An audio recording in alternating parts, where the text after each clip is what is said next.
బాధ వస్తే తట్టుకోలేరు, ఆనందం వస్తే పట్టుకోలేము. మిమ్మల్ని ఏమన్నాను? బాధ వస్తే,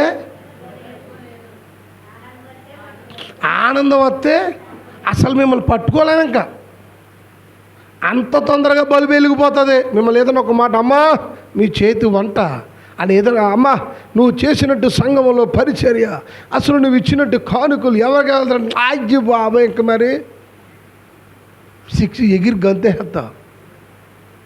పట్టుకోలేము. ఇంకా ఇంట్లోదో ఒంట్లోదా చివరికి కడుపులోది కూడా తెచ్చిపెట్టేస్తుందంట ఆ అమ్మ. దేంట్లోది? పెద్దోళ్ళు చెప్పిన మాటలండి నిజం. కడుపులోది కూడా పెట్టేద్దట. ఇంకా ఆనందానికి ఇంక అంతు. ఒక్క మాటగా అన్నాం అనుకో, మీ వాళ్ళే తిని భర్త ఎవరొకళ్ళు ఏం చేయలేరు, తట్టుకోలేరు.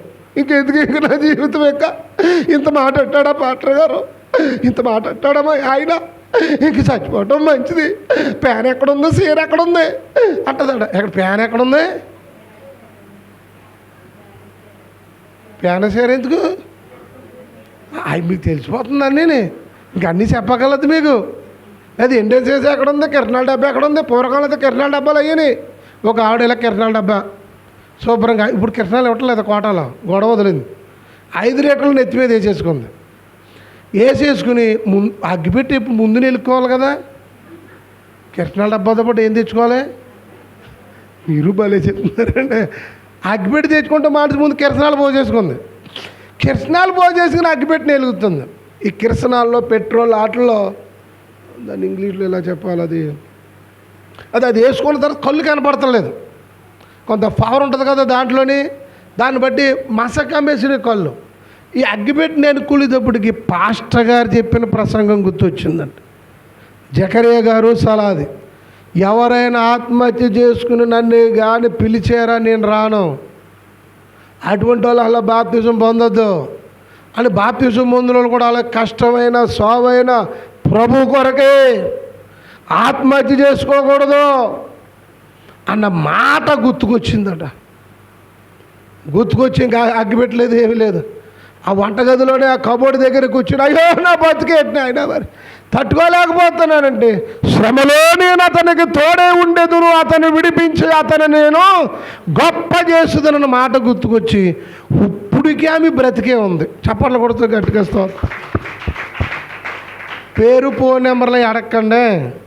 మరి ఇది మాత్రం సత్యం. అబద్ధాలు అయి చెప్పి కహానీ చెప్పడం మనకు అలవాట్లేదు. 4 కోసేస్తాడు దేవుడి పైన ఆయన.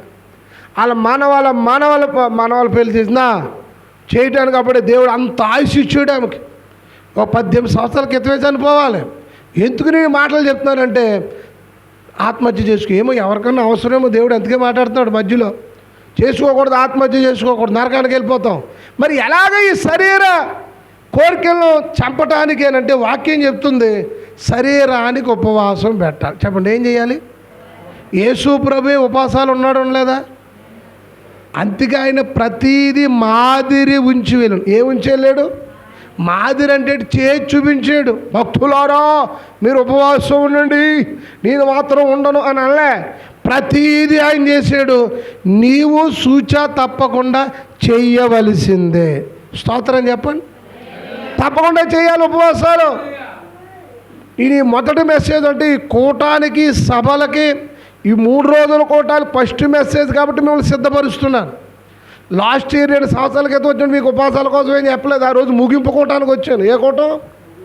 కూటం అయిపోయినంత ఏంటి భోజనాలే. అప్పుడు 2 సంవత్సరాల క్రితం వచ్చిన, మీకు గుర్తుందో లేదో? ఇంకప్పుడు ఉపవాస కూటాల్లో చివరి రోజు ఉపవాసం కుదురుతుందా? వండినన్నీ ఏమైపోతాయి మళ్ళీ. ఫస్ట్ రోజు కాబట్టి ఇంకా రేపు ఎల్లుండా ఉంది. మీరందరూ ఉపవాసములో ప్రతిష్ఠించుకుందురుగా. వీలైతే నేను చివరి ప్రార్థనలో మిమ్మల్ని అందరినీ చేతులు ఎత్తమంటాను. 1 రోజు ఉండే వాళ్ళు ఎత్తండి, 2 రోజులు ఉండి ఎత్తండి, 3 పూట్లే. ఫస్ట్ పొద్దు నుంచి సాయంత్రం లేకుండా ఒక టీయో మజ్జిగో తాగండి, ఏం తినకండి. సాయంత్రం అయ్యా కుంచుడు అన్నం తినేస్తాను, కుంచుడు తింటావు, అడ్డుడు తింటావు, 1 పూటలు ఉండండి. కొంతమంది కాదయ్యా మేము 3 రోజులు యవనస్తులు ఉండాలి, మేము సంపూర్ణంగా ఉంటానయ్యా, వెరీ గుడ్, నేను 3వ రోజు ఎల్లుండే తింటాను, మందిరంలోనే భోజనం చేస్తాను, అప్పుడు వరకు నీ బలిపీఠం దగ్గర గడుపుతానయ్యా. గంటలు గడపండి, కూటం అయిపోయినా సరే వెళ్ళకండి, ఇక్కడే బలిపీఠం దగ్గర ఏడండి. ఏకాంత ప్రార్థన, ఒంటరి ప్రార్థన, దైవ ప్రత్యక్షత దొరుకుతుంది. స్తోత్రం చెప్పండి. దేవునితో మనసిప్పి మాట్లాడుకోవచ్చు. ఎలాగా? ఒంటరి ప్రార్థన, ఏకాంత ప్రార్థనలో దేవునితో మనసిప్పి ఆడచ్చు. అనుబంధం చెప్తుంటా. ఏకాంత ప్రార్థన అవసరం.